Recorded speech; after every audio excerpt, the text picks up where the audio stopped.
Welcome to Simplified UPSC by PPP, where we listen, learn, and grow together. Detailed lecture notes in English and Hindi, plus practice questions for prelims and mains, only on our Telegram channel. Link in description. Like and subscribe for more.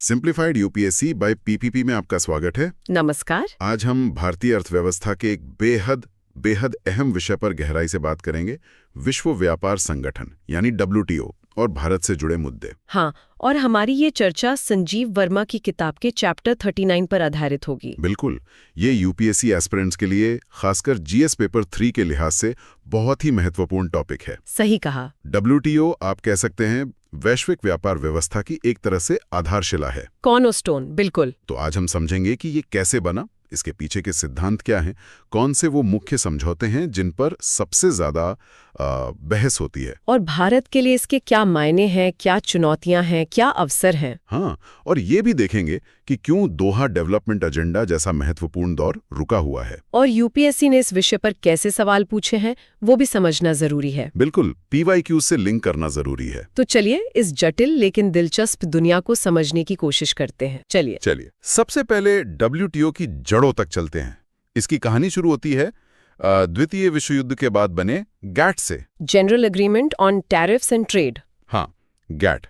इसका मकसद था व्यापार पर जो tax लगते हैं, जो प्रतिबंध है, उनको कम करना। लेकिन वो कोई स्थायी संस्था नहीं थी, है ना, बस एक समझौता था। सही, बस एक समझौता।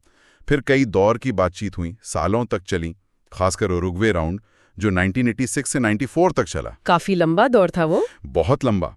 और उसके बाद आखिरकार 1 जनवरी 1995 को WTO यानी विश्व व्यापार संगठन की स्थापना हुई, माराकेश अग्रीमेंट के तहत। हाँ, माराकेश अग्रीमेंट।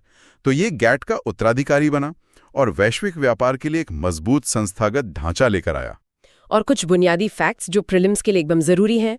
स्थापना 1 जनवरी 1995, मुख्यालय जिनेवा स्विट्जरलैंड में, सदस्य 160 से ज्यादा, और GATT लागू हुआ था 1948 में।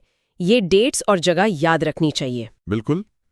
अब देखते हैं कि WTO काम कैसे करता है। इसके कुछ बुनियादी सिद्धांत हैं जो पूरी व्यवस्था की नींव हैं। Core principles. हाँ, कोर प्रिंसिपल्स।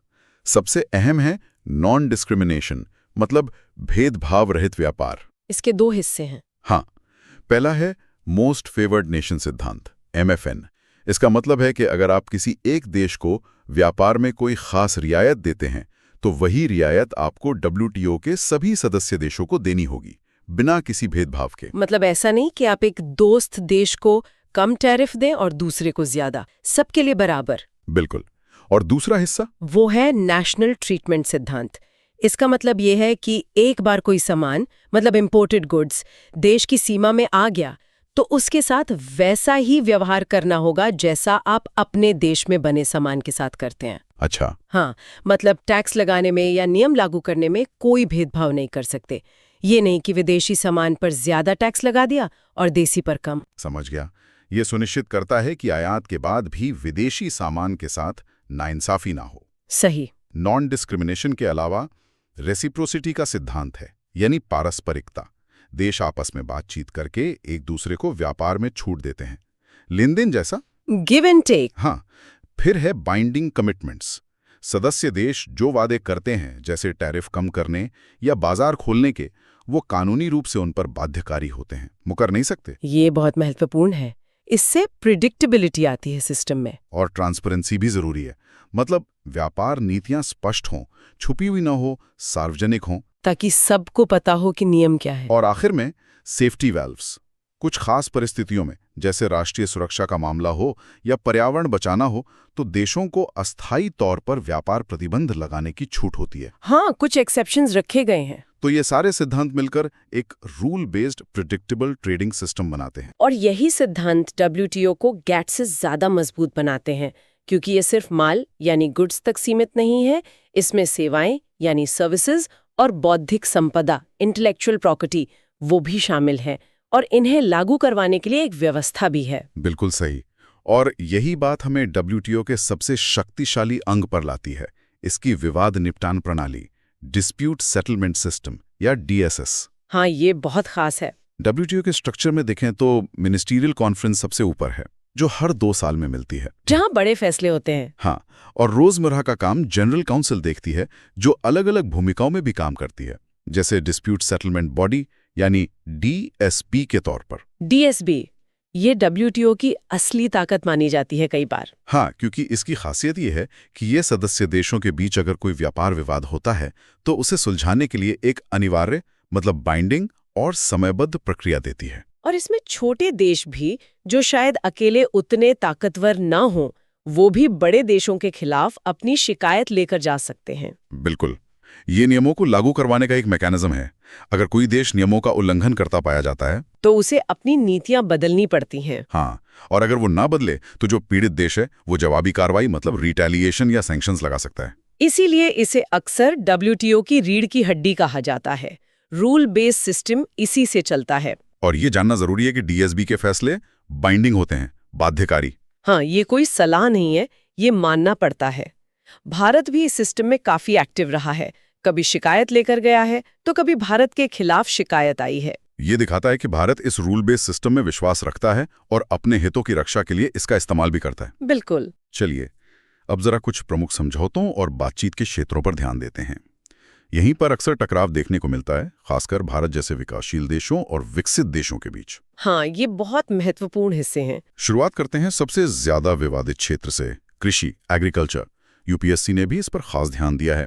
आपको याद होगा 2013 मेंस का एक सवाल। हाँ, वो फूड सिक्योरिटी बिल वाला। हाँ, वही सवाल था कि फूड सिक्योरिटी बिल भारत में भुखमरी मिटाने में कैसे मदद करेगा, लेकिन इसे लागू करने में क्या दिक्कतें हैं और WTO में इसने क्या चिंताएं पैदा की हैं। बिल्कुल।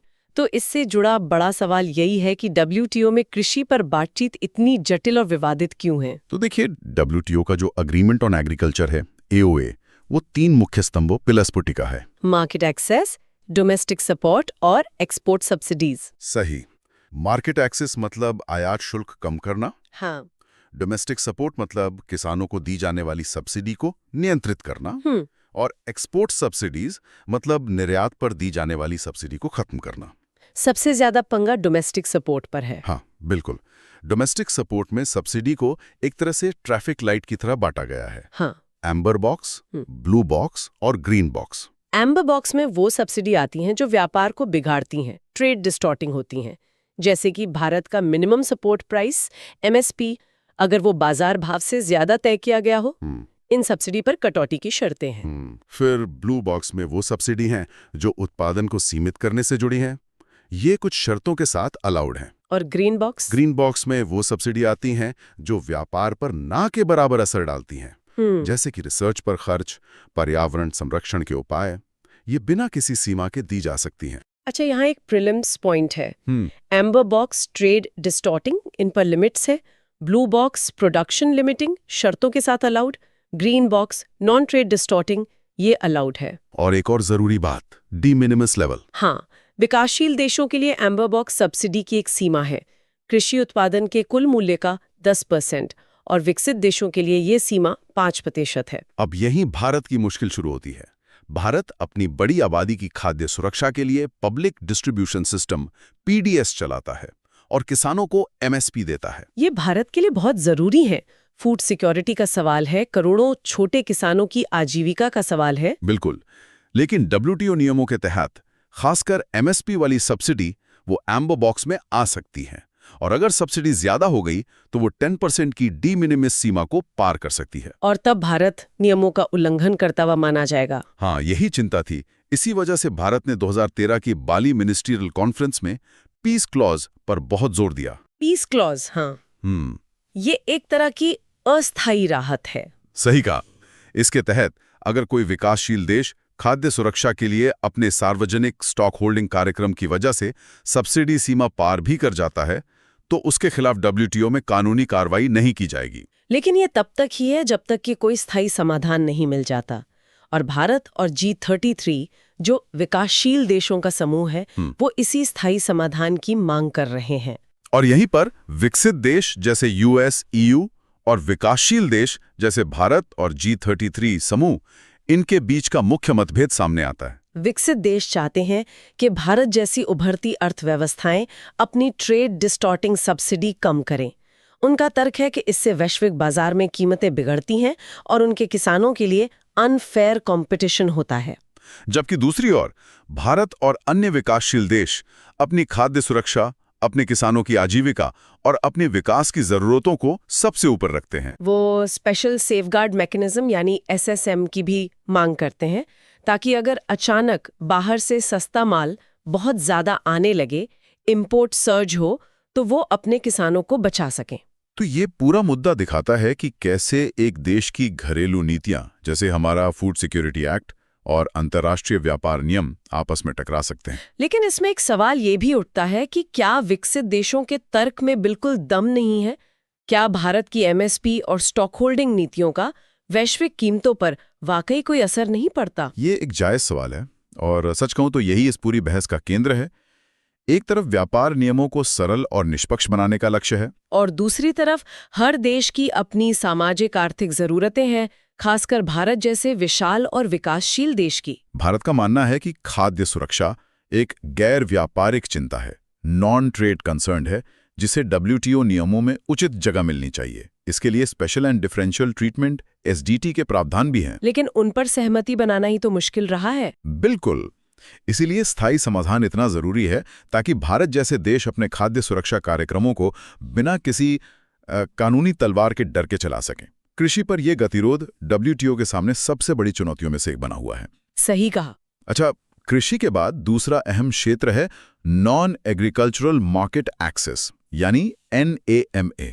इसका फोकस औद्योगिक वस्तुओं, इंडस्ट्रियल गुड्स पर टैरिफ कम करना है। हाँ, और यहाँ भी विकसित और विकासशील देशों में मतभेद है। विकासशील देशों के लिए एक सिद्धांत है less than full reciprocity, LTFR। इसका मतलब क्या है? इसका मतलब है कि विकासशील देशों को विकसित देशों की तुलना में टैरिफ में कम कटौती करनी होगी और उन्हें इसके लिए ज्यादा समय भी मिलेगा। अच्छा, तो ये उन्हें थोड़ी राहत देता है ताकि वो अपनी इंडस्ट्रियल कैपेसिटी बना सकें? हाँ बिल्कुल, लेकिन किस फॉर्मूले से टैरिफ कम किए जाएं, जैसे स्विस फॉर्मूला की बात होती है, और किन सेक्टरों को ज्यादा छूट मिले, इस पर दोहा राउंड में सहमति नहीं बन पाई। तो नामा नेगोशिएशंस भी एक तरह से रुकी हुई हैं? हाँ, और नामा भारत के मेक इन इंडिया जैसे कार्यक्रमों और उसके मैन्युफैक्चरिंग सेक्टर के भविष्य के लिए बहुत महत्वपूर्ण है। बिल्कुल, क्योंकि ये तय करता है कि भारतीय उद्योगों को कितना विदेशी कंपटीशन झेलना पड़ेगा और हमारे निर्यातकों को बाहर कितना बाजार मिलेगा। सही। अब बात करते हैं सेवाओं के व्यापार की, ट्रेड एंड सर्विसेज। इसे general agreement on trade and services यानी GATS नियंत्रित करता है। और ये भारत के लिए बेहद महत्वपूर्ण है क्योंकि हमारी अर्थव्यवस्था में सर्विसेज सेक्टर का योगदान बहुत बड़ा है, IT, BPO वगैरह। हाँ, GATS सेवाओं के व्यापार को 4 तरीकों या मोड्स ऑफ सप्लाई में बांटता है। ये 4 मोड्स प्रीलिम्स के लिए अक्सर पूछे जाते हैं, इन्हें याद रखना जरूरी है। बताएंगे आप? हाँ, मोड 1 है क्रॉस बॉर्डर सप्लाई, जैसे भारत से अमेरिका को दी जाने वाली IT या BPO सेवाएं। सेवा सीमा पार कर रही है, लोग नहीं। ठीक है। मोड 2 है कंजम्पशन अब्रॉड, जैसे कोई विदेशी टूरिस्ट भारत आकर यहाँ होटल, ट्रांसपोर्ट वगैरह की सेवाएं लेता है। अच्छा, सेवा का उपभोग विदेश में हो रहा है। हाँ। मोड 3 है कमर्शियल प्रेजेंस, जैसे कोई विदेशी बैंक भारत में अपनी ब्रांच खोल ले, कंपनी खुद यहाँ आ गई। और मोड 4? मोड 4 है मूवमेंट ऑफ नेचुरल पर्सन्स, जैसे कोई भारतीय इंजीनियर या डॉक्टर अस्थायी रूप से विदेश जाकर अपनी सेवाएं दे, मतलब इंसान खुद जा रहा है सेवा देने। और भारत की सबसे ज्यादा रुचि इसी मोड 4 में? बिल्कुल, हम चाहते हैं कि हमारे स्किल्ड प्रोफेशनल्स, IT वाले, डॉक्टर्स, इंजीनियर्स आसानी से दूसरे देशों में जाकर अस्थायी तौर पर काम कर सकें। लेकिन यहीं पर सबसे ज्यादा बाधाएं हैं। वीजा के नियम बहुत सख्त हैं, क्वालिफिकेशंस को मान्यता देने में दिक्कतें आती हैं। हाँ, विकसित देश अक्सर इस मोड में अपना बाजार खोलने से हिचकते हैं, और सर्विसेज में बातचीत वैसे भी जटिल होती है क्योंकि ये घरेलू नियमों से बहुत गहराई से जुड़ी होती हैं। सही कहा। अगला महत्वपूर्ण समझौता है trips, trade related aspects of intellectual property rights. बौद्धिक संपदा अधिकार, पेटेंट, कॉपीराइट, ट्रेडमार्क वगैरह। हाँ, ये समझौता इन अधिकारों के लिए न्यूनतम मानक तय करता है। इसका मकसद है इनोवेशन, यानी नई खोजों को बढ़ावा देना। लेकिन यहाँ एक बुनियादी तनाव है, एक टेंशन है। किस चीज के बीच? मजबूत IP सुरक्षा और दवाओं या टेक्नोलॉजी तक आम लोगों की सस्ती पहुंच के बीच। खासकर दवाओं के मामले में ये बहुत साफ दिखता है। हाँ, अगर पेटेंट बहुत मजबूत होंगे तो नई दवाएं खोजने का प्रोत्साहन मिलेगा, लेकिन वो दवाएं महंगी भी हो सकती हैं। और भारत जैसे विकासशील देशों के लिए ये बड़ी चिंता का विषय है, जहां बड़ी आबादी के लिए सस्ती दवाएं मिलनी बहुत जरूरी है। पब्लिक हेल्थ का सवाल है। इसी चिंता को देखते हुए 2001 में Doha declaration on trips and public health अपनाया गया था। हाँ, उसने ये साफ किया कि ट्रिप्स समझौता सदस्य देशों को सार्वजनिक स्वास्थ्य की रक्षा के लिए जरूरी कदम उठाने से नहीं रोकेगा, मतलब पब्लिक हेल्थ फर्स्ट। और भारत ने इसी भावना के तहत अपने पेटेंट कानून में कुछ फ्लेक्सिबिलिटीज रखी हैं, जैसे कंपल्सरी लाइसेंसिंग। कंपल्सरी लाइसेंसिंग एक बहुत महत्वपूर्ण फ्लेक्सिबिलिटी है। इसके तहत कुछ खास परिस्थितियों में, जैसे राष्ट्रीय आपातकाल या सार्वजनिक स्वास्थ्य संकट में, सरकार पेटेंट धारक की इजाजत के बिना भी किसी दूसरी कंपनी को वो पेटेंटेड दवा बनाने का लाइसेंस दे सकती है, ताकि दवा सस्ती मिल सके। हाँ, भारत के पेटेंट एक्ट का सेक्शन 3D भी काफी चर्चित रहा है, जो दवाओं की एवरग्रीनिंग को रोकने की कोशिश करता है। एवरग्रीनिंग मतलब किसी दवा में मामूली बदलाव करके उसका पेटेंट बार बार बढ़वाते जाना। तो ट्रिप्स पर बहस असल में इनोवेशन को प्रोत्साहन देने और आम लोगों तक सस्ती पहुंच सुनिश्चित करने के बीच संतुलन बनाने की है। बिल्कुल, इनोवेटर के अधिकार और जनता का हित। अच्छा, संक्षेप में कुछ और समझौते भी देख लेते हैं। एक है TRIMS, trade related investment wagers. ये उन निवेश शर्तों पर रोक लगाता है जो व्यापार को बिगाड़ती हैं, जैसे किसी विदेशी निवेशक को ये कहना कि तुम्हें इतना माल लोकल मार्केट से ही खरीदना होगा, लोकल कंटेंट रिक्वायरमेंट्स। हाँ, फिर हैं SPS यानी सैनिटरी एंड फाइटोसैनिटरी मेजर्स। ये मानव, पशु या पौधों के जीवन और स्वास्थ्य की रक्षा से जुड़े मानक हैं, जैसे खाने की चीजों के सेफ्टी स्टैंडर्ड्स। और TBT यानी टेक्निकल बैरियर्स टू ट्रेड, ये सुनिश्चित करता है कि उत्पादों के तकनीकी नियम और मानक, जैसे साइज, पैकिंग, लेबलिंग, वो बेवजह व्यापार में बाधा न बने। ये सभी उपाय वैसे तो जायज उद्देश्यों के लिए हैं, लेकिन विकासशील देश अक्सर शिकायत करते हैं कि विकसित देश SPS और TBT मानकों का इस्तेमाल एक तरह से प्रोटेक्शनिस्ट टूल्स के तौर पर करते हैं, मतलब अपने बाजार को बचाने के लिए। हाँ, वो इतने कड़े मानक बना देते हैं कि विकासशील देशों के निर्यातक उन्हें पूरा ही नहीं कर पाते। बिल्कुल, उदाहरण के लिए कभी भारतीय आमों के यूरोप निर्यात पर कीटनाशकों की मात्रा को लेकर अस्थायी बैन लगा था, या फिर लेबलिंग की बहुत जटिल जरूरतें, ये सब TBT के तहत आ सकते हैं और हमारे एक्सपोर्टर्स के लिए मुश्किल खड़ी कर सकते हैं। ये नॉन टैरिफ बैरियर्स का रूप ले लेते हैं। सही। तो इन सभी मुद्दों पर जो बातचीत चल रही थी, उसका बड़ा मंच था दोहा डेवलपमेंट एजेंडा, DDA, जिसे 2001 ने दोहा, कतर में लॉन्च किया गया था। हाँ, और इसका घोषित लक्ष्य था व्यापार नियमों को विकासशील देशों की जरूरतों के प्रति ज्यादा संवेदनशील बनाना। डेवलपमेंट पर फोकस था। लेकिन 2 दशक से ज्यादा समय बीत गया और ये राउंड पूरा नहीं हो पाया है, डेडलॉक बना हुआ है। हाँ, कैनकून 2003, नायरोबी 2015, कई मिनिस्ट्रियल कॉन्फ्रेंसेस में ये गतिरोध साफ दिखा। गतिरोध के मुख्य कारण वही हैं जिनकी हमने अभी चर्चा की, कृषि सब्सिडी और बाजार पहुंच पर विकसित और विकासशील देशों के बीच गहरे मतभेद, नामा में टैरिफ कटौती के फॉर्मूले पर असहमति, और विकासशील देशों के लिए special and differential treatment SDT के प्रावधानों पर विवाद।